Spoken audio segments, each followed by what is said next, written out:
In the early days of Java, in 1997, I was hired with a team to work with the US State Department to build an import and export control system that was used in former Soviet Union countries. And 1997, not a lot of heavy development like that was done in Java yet.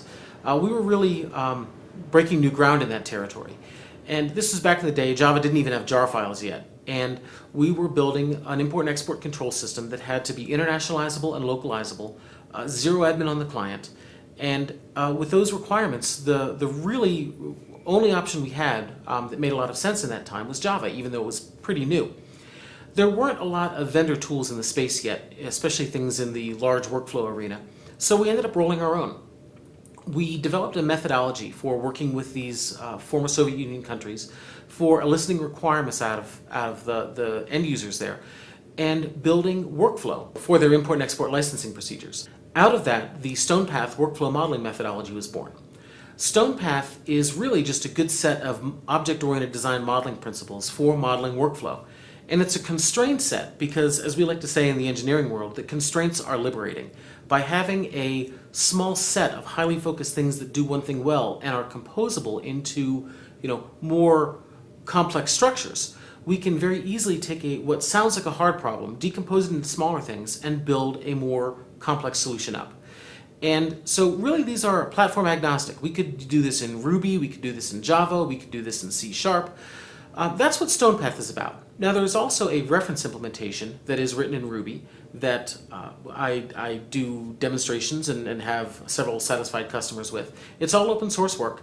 And at its heart, StonePath is about modeling workflow as state. That is, we have a work item, and that work item has a series of steps it goes through to get done. It's in process, it's escalated, it's awaiting approval, it's been denied, it's been decided.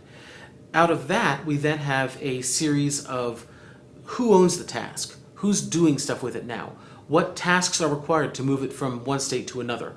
And crucially, each task also has its own small workflow, pending, in process, decided, canceled, and so on. And that's customizable, so that we end up with this really complex workflow that to me resembles like a child's mobile, where we have this first thing that's hanging, and this is our work item.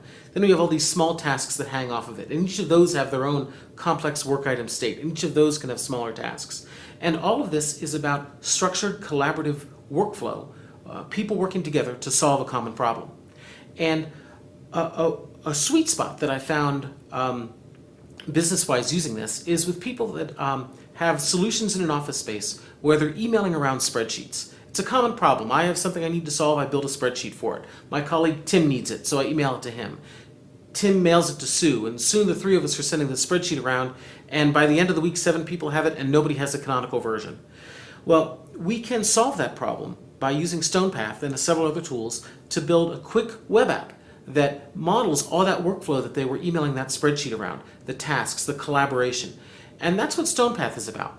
It's really easy. We can sit down, model some business requirements, build a workflow, and really quickly build workflow solutions with StonePath.